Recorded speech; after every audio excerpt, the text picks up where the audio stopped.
శ్రీ మహాగణాధిపతయే నమః, శ్రీమాత్రే నమః. మాచిరాజు భక్తి ప్రేక్షకులందరికీ నమస్కారం. జ్యోతిష శాస్త్ర పరంగా ఫలితాలు చూసుకునేటప్పుడు గోచారానికి ప్రత్యేకమైన ప్రాధాన్యత ఉంది. గోచారం అంటే ఎప్పటికప్పుడు గ్రహాల సంచారంలో వచ్చే మార్పును బట్టి ఫలితాలు చూసుకుంటే దాన్ని గోచారం అంటారు. ఈ గోచార ఫలితాలనే రాశి ఫలితాలనే పేరుతో కూడా పిలుస్తారు. ఈ రాశి ఫలితాలు రెండు రకాలుగా ఉంటాయి: జన్మరాశి, నామరాశి. అయితే జన్మరాశికైనా నామరాశికైనా ఫలితాలు చూసుకునేటప్పుడు ప్రధానంగా దీర్ఘకాల సంచారం చేసే గ్రహాలు గనక మారినట్లయితే ఫలితాలు ఎక్కువ కాలం ఉంటాయి.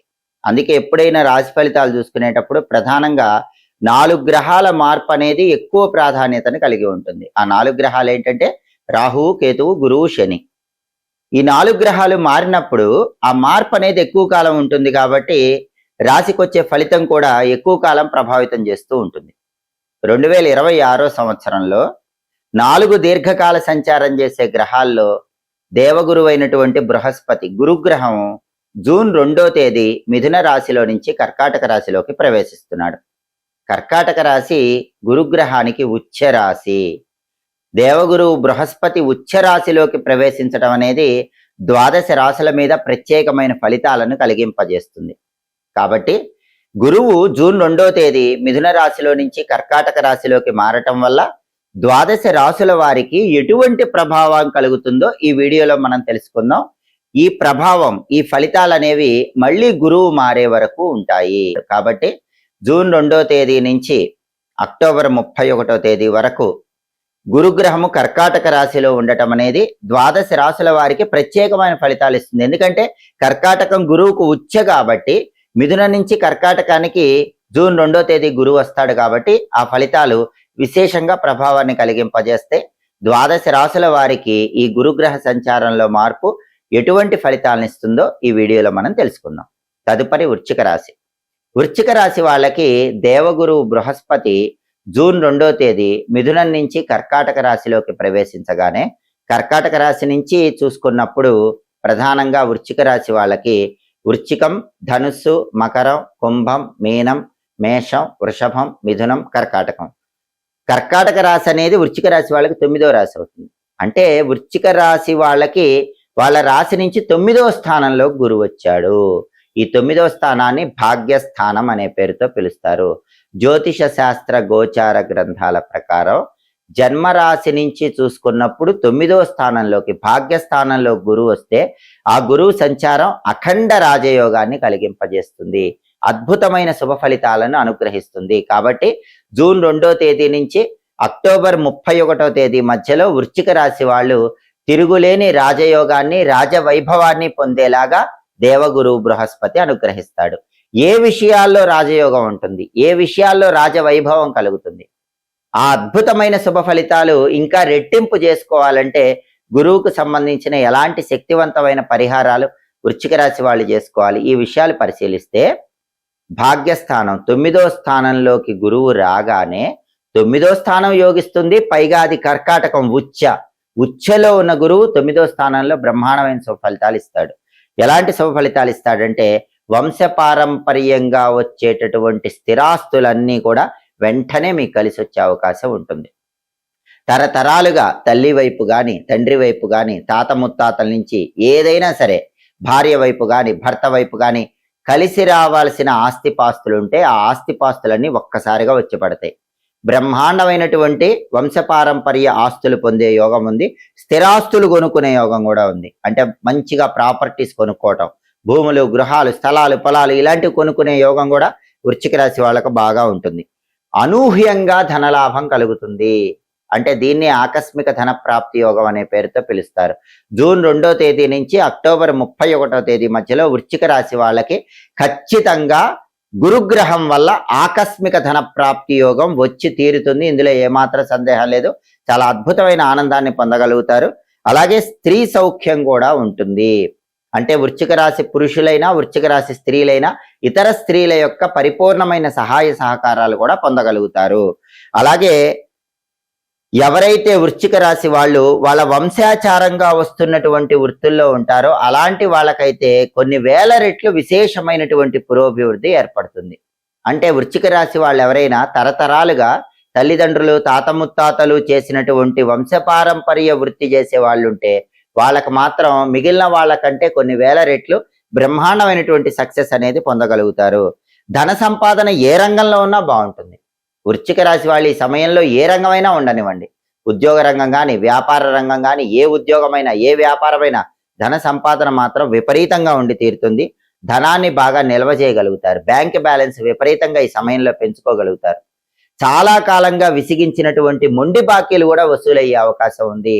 లక్షల్లో రావాల్సిన మొండి బాకీలు కూడా ఖచ్చితంగా జూన్ 2 నుంచి అక్టోబర్ 31 మధ్యలో వృశ్చిక రాశి వాళ్ళకు వసూలైపోయే యోగం ఉంది. ఇంత అద్భుతమైనటువంటి రాజయోగాన్ని వృశ్చిక రాశి వాళ్ళు పొందగలుగుతారు. కాబట్టి జూన్ 2 నుంచి అక్టోబర్ 31 మధ్యలో కర్కాటకంలోకి వచ్చిన గురువు వృశ్చిక రాశి వాళ్ళకి భాగ్యస్థానం 9వ స్థానంలో ఉచ్ఛలో ఉంటాడు. కాబట్టి గురువు విశేషమైన శుభ ఫలితాలను కలిగింపజేస్తాడు.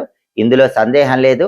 ఈ శుభ ఫలితాలు ఇంకా రెట్టింపు కావాలంటే గురువుకు సంబంధించిన శక్తివంతమైన పరిహారాలు వృశ్చిక రాశి వాళ్ళు చేసుకోవాలి. వృశ్చిక రాశి వాళ్ళకి కలిగే అఖండ రాజయోగం అనేది తారాస్థాయిలో ఉండటానికి ఇంకొక ప్రధాన కారణం ఏంటంటే గురువు సంచారంతో పాటు గురువు దృష్టి కూడా వృశ్చిక రాశి వాళ్ళకి విశేషంగా యోగిస్తుంది. ఎందుకంటే గురువు ఎప్పుడైనా సరే తానున్న రాశి నుంచి 5వ దృష్టి 7వ దృష్టి 9వ దృష్టిని కలిగి ఉంటాడు. దీన్ని అర్ధపాద దృష్టి అనే పేరుతో పిలుస్తారు.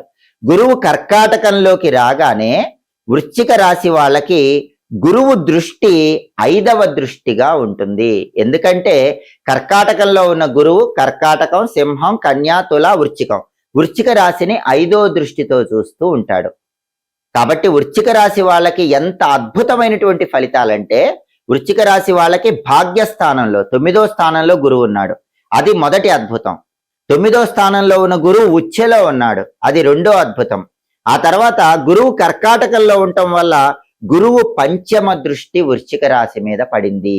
ఇది ఇంకొక అద్భుతము. అంటే 3 రకాలుగా అఖండ రాజయోగాన్ని ఇంకా రెట్టింపు చేసుకోవటానికి వృశ్చిక రాశి వాళ్ళకి ఆస్కారం ఎంతగానో ఉంది. ఇన్ని ప్రయోజనాలు ఉండటం వల్ల వృశ్చిక రాశి వాళ్ళకి వంశపారంపర్య ఆస్తులు కలిసి రావటం అనేది ఊహించని విధంగా తారాస్థాయిలో ఉంటుంది. ధనలాభం కలిసి రావటం అనేది ఊహించని విధంగా తారాస్థాయిలో ఉంటుంది. మొండి బాకీలు వసూలు కావటం అనేది కూడా పెద్ద పెద్ద మొత్తాల్లో ఉన్నటువంటి మొండి బాకీలు కూడా చాలా సులభంగా వసూలయ్యే అవకాశం ఉంటుంది. స్త్రీల యొక్క సంపూర్ణ సహాయ సహకారాలు కూడా ఊహించిన దానికంటే ఇంకా పరమాద్భుతంగా ఉంటుంది. ఎందుకంటే గురువుకి అంత శక్తి ఉంది కాబట్టి వృశ్చిక రాశి వాళ్ళకు వచ్చే ఫలితాలు కూడా ఊహించిన దానికంటే చాలా అద్భుతంగా ఉంటాయని చెప్పటంలో ఏమాత్రం సందేహం లేదు. జూన్ 2వ తేదీ దేవగురువైన బృహస్పతి మిథున రాశిలో నుంచి కర్కాటక రాశిలోకి ప్రవేశించగానే గురువు కర్కాటక సంక్రమణం జరగగానే ఈ కర్కాటక సంక్రమణం అనేది 12 రాశులలో కొన్ని రాశులకు అనుకూల ఫలితాలు కలిగింపజేస్తుంది, కొన్ని రాశులకు వ్యతిరేక ఫలితాలు కలిగింపజేస్తుంది. అయితే అనుకూల ఫలితాలు రెట్టింపు కావటానికి, వ్యతిరేక ఫలితాలు పూర్తిగా తగ్గింపజేసుకోవటానికి 12 రాశుల వారు గురువుకు సంబంధించిన కొన్ని శక్తివంతమైన పరిహారాలు చేసుకోవాలి. ఈ గురువు కర్కాటక సంచారం అనేది జూన్ 2వ తేదీ నుంచి అక్టోబర్ 31వ తేదీ వరకు ఉంటుంది. అంటే జూన్ 2 నుంచి అక్టోబర్ 31 వరకు గురువు కర్కాటకంలోనే ఉంటాడు. ఈ సమయంలో వచ్చే గురువారాలు 12 రాశుల వాళ్ళు ఈ శక్తివంతమైన పరిహారాలు చేసుకుంటే గురువిచ్చే అనుకూల ఫలితాలు బాగా పెరుగుతాయి, వ్యతిరేక ఫలితాలు బాగా తగ్గిపోతాయి. గురువుకు సంబంధించిన శక్తివంతమైన పరిహారాల్లో మొట్టమొదటి పరిహారం ఏంటంటే ఈ సమయంలో అంటే జూన్ 2 నుంచి అక్టోబర్ 31 మధ్యలో వచ్చే గురువారాల్లో 12 రాశుల వాళ్ళు ఈశాన్య దీపాన్ని వెలిగించాలి. ఈశాన్య దీపాన్ని ఎలా వెలిగించాలి? గురువారం స్నానం చేసిన తర్వాత మీ గృహంలో హాల్లో ఈశాన్యం మూల ఒక పీట ఏర్పాటు చేయాలి. ఆ పీటకు పసుపు రాసి కుంకుమ బొట్లు పెట్టాలి. ఆ పీట మీద బియ్యపు పిండితో ముగ్గు వేసి ఆ ముగ్గు మీద ఒక మట్టి ప్రమిదలో ఇంకొక మట్టి ప్రమిద ఉంచి ఆవు నెయ్యి పోసి 3 ఒత్తులు కలిపి ఒక ఒత్తిగా చేసి ఆ ఒత్తి ఈశాన్యం వైపు వెలిగేలా దీపాన్ని వెలిగించాలి. దీన్నే ఈశాన్య దీపం అనే పేరుతో పిలుస్తారు. ఈ దీపం పెట్టినప్పుడు కూడా ఓం హం ఈశానాయ నమః అనే మంత్రాన్ని 21 సార్లు కానీ 11 సార్లు కానీ చదువుకోండి. ఓం హం ఈశానాయ నమః. ఈ ఈశాన్య దీపం అనేది గురుబలాన్ని రెట్టింపు చేస్తుంది. గురుబలం లేని వాళ్ళకు గురుబలం కలిగింపజేస్తుంది. అలాగే జూన్ 2 నుంచి అక్టోబర్ 31 మధ్యలో వచ్చే గురువారాలు నానబెట్టిన శనగల్లో చిటికెడు పసుపు, కొద్దిగా పసుపు కలిపి గోమాతకు ఆహారంగా తినిపించండి. గోవుకు ఆహారం తినిపించడం వీలు కాని వాళ్ళు ఈ సమయంలో వచ్చే గురువారాలు గురుహోరలో శనగలు దానం ఇచ్చుకోండి. గురువారం ఉదయం 6 నుంచి 7 మధ్యలో కానీ, మధ్యాహ్నం 1 నుంచి 2 మధ్యలో కానీ, రాత్రి 8 నుంచి 9 మధ్యలో కానీ గురుహోర ఉంటుంది. ఆ సమయంలో కేజింబావు శనగలు పసుపు రంగు వస్త్రంలో మూట కట్టి దానం ఇచ్చుకోండి. గురు బలం పెరుగుతుంది, గురు దోషం తగ్గిపోతుంది. అలాగే ఈ సమయంలో వచ్చే గురువారాలు ప్రదోష కాలంలో శివాలయానికి వెళ్ళి దర్శనం చేసుకుంటే కూడా గురుబలం అద్భుతంగా పెరుగుతుంది. ఎందుకంటే గురువుకు అధిష్టాన దైవం పరమేశ్వరుడని జ్యోతిష శాస్త్ర గ్రంథాల్లో చెప్పారు. అందుకే సాయంకాలం 5:15 నుంచి 5:45 మధ్యలో ప్రత్యేకంగా ఈ సమయంలో వచ్చే గురువారాలు శివాలయానికి వెళ్ళి దర్శనం చేసుకుంటే మంచిది. లేదా సాయంకాలం పూట 6 గంటలకు కానీ 7 గంటలకు కానీ మీకు వీలైనప్పుడు 5:15 తర్వాత 8 లోపు ఎప్పుడైనా సరే శివాలయానికి వెళ్ళి దర్శనం చేసుకోండి. శివాలయ ప్రాంగణంలో కొబ్బరి నూనెతో దీపం వెలిగిస్తే కూడా అద్భుతంగా గురుబలం పెరుగుతుంది. లేదా ఇంట్లో శివలింగం ఉన్న వాళ్ళైతే ప్రతి గురువారం సాయంకాలం పూట ప్రదోష కాలంలో కొబ్బరి నీళ్లతో శివాభిషేకం చేసుకోండి. ఈ సమయంలో గురువారాలు ప్రదోష కాలంలో కొబ్బరి నీళ్లతో శివాభిషేకం చేసుకుంటే కూడా బ్రహ్మాండంగా గురుబలాన్ని పెంపొందింపజేసుకోవచ్చు. అలాగే జూన్ 2 నుంచి అక్టోబర్ 31 మధ్యలో వచ్చే గురువారాలు ఉపవాసం ఉండండి. ఇదైతే చాలా సులభం. ఎందుకంటే దానాలు ఇవ్వటం, ఆవుకు పెట్టడం, ఈశాన్య దీపాలు వెలిగించుకోవటం, శివాలయ దర్శనం చేయటం ఇవన్నీ కుదరని వాళ్ళు కనీసం ఈ సమయంలో వచ్చే గురువారాలు ఉపవాసం ఉండండి. ఉపవాసం ఎలా ఉండాలి? పగలు ఉపవాసం ఉంటూ పాలు పళ్ళు స్వీకరిస్తూ రాత్రికి శనగపప్పుతో చేసిన పదార్థాలు తినాలి. అది ఖచ్చితంగా గురువుకు ప్రియమైన ఉపవాసం అవుతుంది. అంటే శనగపప్పుతో చేసిన పాయసం కానీ, లేదా శనగపప్పుతో చేసినటువంటి ఆహార పదార్థాలు, శనగల అన్నం కానీ ఇటువంటివి ఆహారంగా రాత్రికి స్వీకరించాలి. ఇలా పగలంతా పాలు పళ్ళు తీసుకుంటూ రాత్రికి శనగలు లేదా శనగపప్పుతో చేసిన ఆహారం స్వీకరిస్తే గురుగ్రహానికి ప్రీతికరమైన ఉపవాసం అవుతుంది. దానివల్ల కూడా జూన్ 2 నుంచి అక్టోబర్ 31 మధ్యలో గురుబలాన్ని బాగా పెంచుకోవచ్చు. అసలు ఉపవాసం కూడా ఉండలేని వాళ్ళైతే ఈ సమయంలో వచ్చే గురువారాలు దేవగురువు బృహస్పతి మంత్రాన్ని వీలైనన్ని సార్లు చదువుకోండి. బృం బృహస్పతయే నమః ఇది మంత్రం. బృం బృహస్పతయే నమః ఈ మంత్రాన్ని ఎన్నిసార్లు చదవాలి? ఎవరికైనా జాతకంలో గురు మహాదశ 16 సంవత్సరాలు ఉంటుంది కాబట్టి ఈ మంత్రం 16 సార్లు చదవటం ద్వారా అఖండ ప్రయోజనాన్ని అందిపుచ్చుకోవచ్చు. లేదా 21 సార్లు చదువుకోవచ్చు. సమయం ఉంటే 54, 108 సార్లు కూడా చదువుకోవచ్చు. 21, 54, 108 లేదా 16 సార్లు మహాదశ ఉంటుంది కాబట్టి 16 సార్లు చదువుకున్నా కూడా గురుగ్రహం సంపూర్ణంగా యోగిస్తుంది. అలాగే ఈ సమయంలో వచ్చే గురువారాలు చిటికెడు పసుపు నీళ్లలో కలుపుకొని స్నానం చేయండి. ఈ సమయంలో వచ్చే గురువారాలు స్నానం చేసిన తర్వాత తడి గంధాన్ని నుదుటన బొట్టులాగా పెట్టుకోండి. గంధం బొట్టు పెట్టుకుంటే కూడా గురుబలం పెరుగుతుంది. వీటిలో ఏ పరిహారాలైనా చేసుకోండి. ద్వాదశ రాశుల వాళ్ళు గురువు కర్కాటక సంక్రమణం, గురువు మిథునం నుంచి కర్కాటకంలోకి రావటం అనేది పూర్తిగా అనుకూల ఫలితాలు వచ్చేలాగా, వ్యతిరేక ఫలితాలన్నీ పూర్తిగా తొలగింపజేసుకునేలాగా చేసుకుని గురుగ్రహం సంపూర్ణమైన అనుగ్రహానికి సులభంగా పాత్రలకండి. ఎప్పటికప్పుడు ఖగోళంలో గ్రహాల సంచారంలో వచ్చే మార్పు గురించి తెలుసుకోవాలనుకుంటున్నారా? గ్రహాల సంచారంలో మార్పు జరిగినప్పుడు ఆ మార్పు మీకు అనుకూల ఫలితాలు ఇస్తుందో వ్యతిరేక ఫలితాలు ఇస్తుందో తెలుసుకోవాలనుకుంటున్నారా? ఆ మార్పును బట్టి పాటించాల్సిన పరిహారాలు ఏంటో తెలుసుకోవాలనుకుంటున్నారా? అయితే మాచిరాజు భక్తి ఛానల్ తప్పకుండా చూడండి.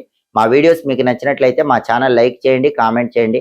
మా ఛానల్ వీడియోస్ 10 మంది మిత్రులకు షేర్ చేయండి. మా ఛానల్ సబ్స్క్రైబ్ చేసుకోండి.